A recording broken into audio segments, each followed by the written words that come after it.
Hello, I'm Matt Gray, Senior VP of Program here at Student Conservation Association. I've been in this role a little over 3 years. And just first of all, thanks, Sam. You've been a great partner as well in this work, continuing to learn tons from you. Also, just major thanks to the Forest Service, especially Jonathan Lampley. He's on this call. He's really been an amazing partner. They call this a cooperative agreement between SCA and the Forest Service, and it's truly been that. It's been just really been a great journey we've been on already. I'm going to share a bit about SCA before kind of going into our urban programming, especially a focus on urban forestry. We have come a long way. I will just say right off the bat, we still have lots to learn. And our urban forestry program continues to evolve. So my call to action is right up front. We're just very interested in hearing your ideas. There's a lot of expert minds in this virtual room, so looking forward to that.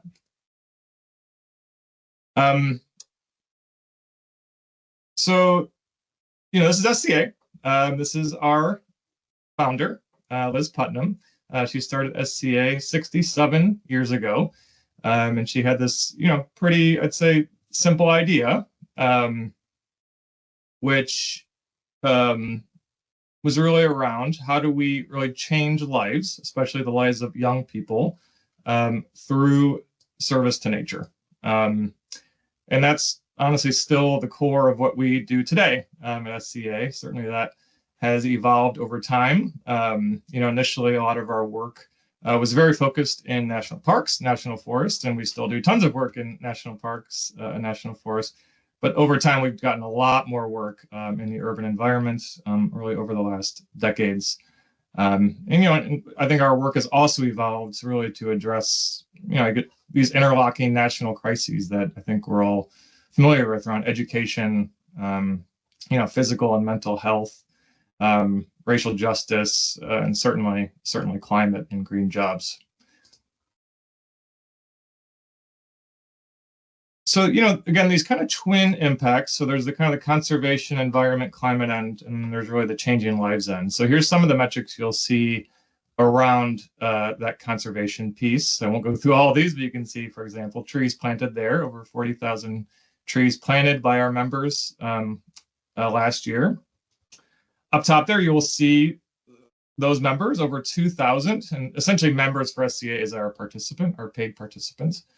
And they're broken out really in, I'd say, really two main areas. There's what we call mostly interns, which are partner supervised members. And then there's essentially SCA teams that are managed by us and by SCA trained crew leaders. And those happen in the backcountry and, of course, in our urban environments as well.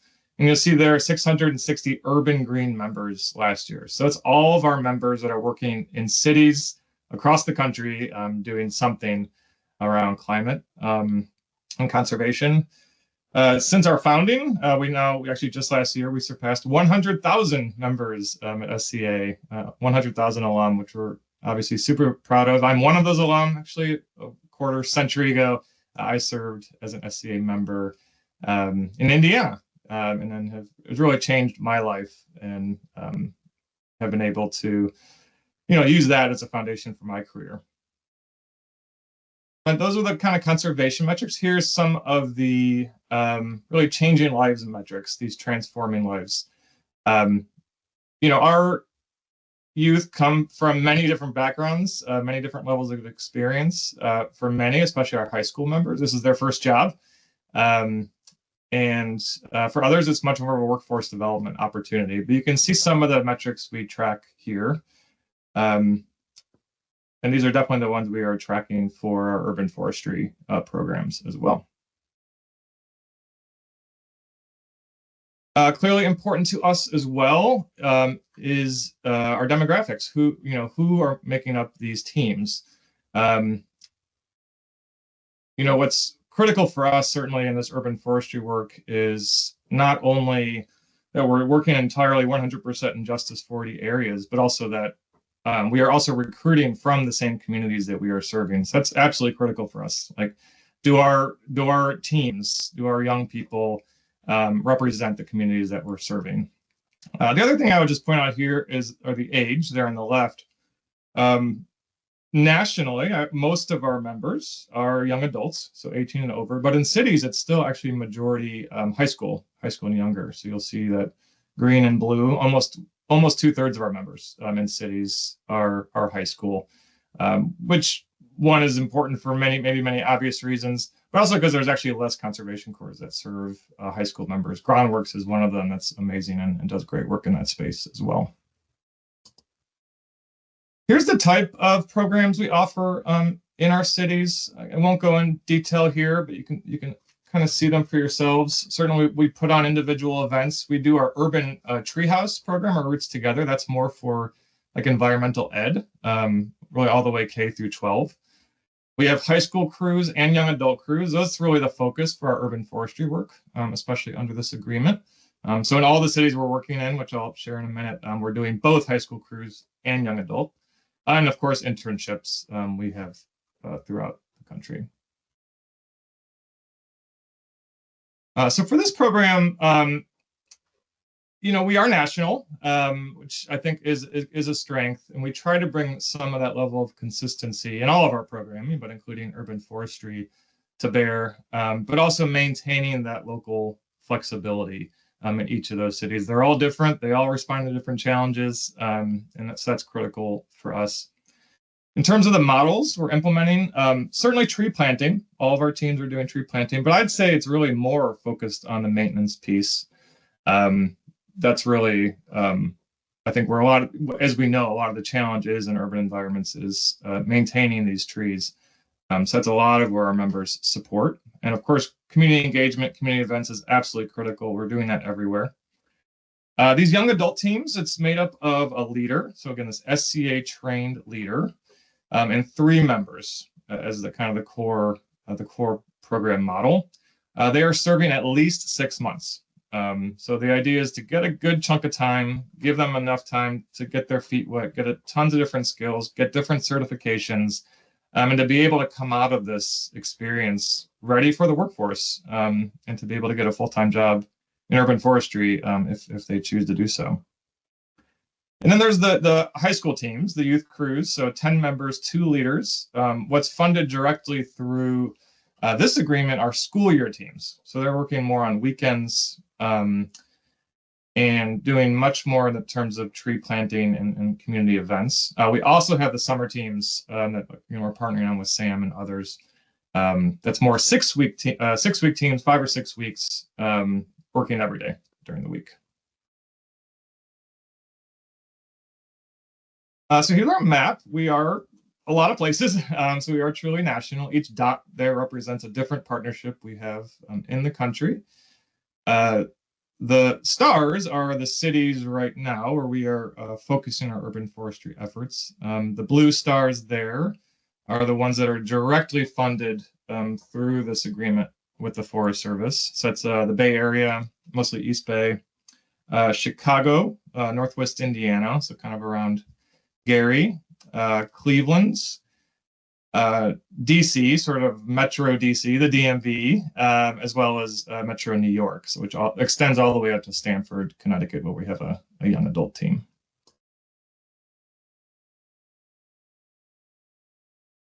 So for us, we've been doing urban forestry, to some degree for a long time. I'd say like kind of one-off teams whenever the opportunity presents itself. But the first real, I'd say, program we developed was in Northwest Indiana, this Calumet Tree Conservation Corps, in partnership with Community Tree, tons of great local organizations all committed to urban trees. And you can see some of the numbers there we've accomplished over the last 7 years. Quick shout out here to Drew Hart from the U.S. Forest Service, like the urban tree guru based up there. I think it's safe to say without Drew's support, expertise, like this work would not have happened. And this work has kind of helped serve as the foundation for our program we developed through this grant.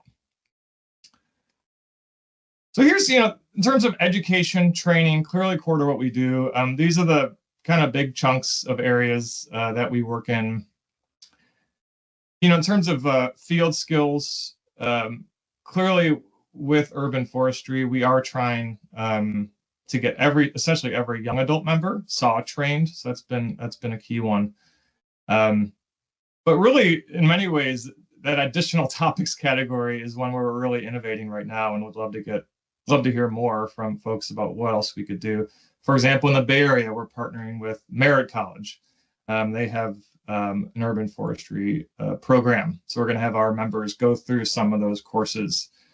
We're working nationally with folks like Davy Tree. They offer some great courses, as well as the ISA courses. And so on and so. Local folks like Casey Trees have a one-day urban forestry conference, which is remarkable. So we can send our members to that really unique opportunity in DC.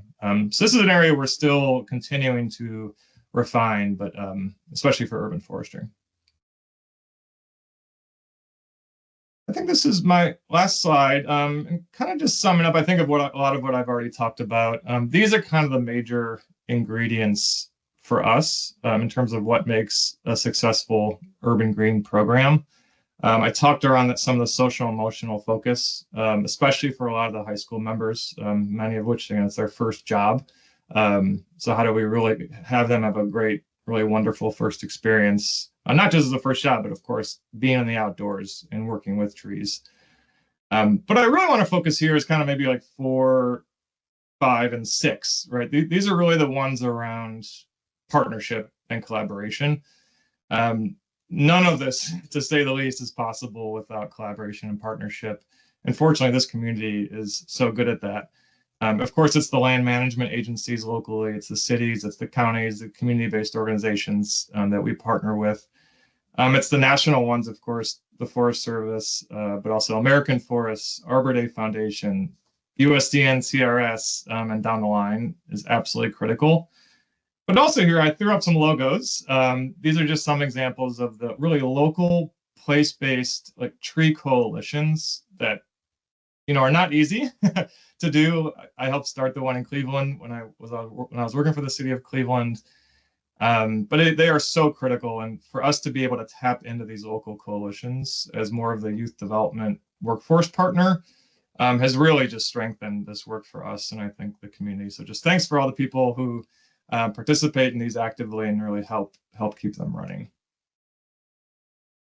And that is it for me.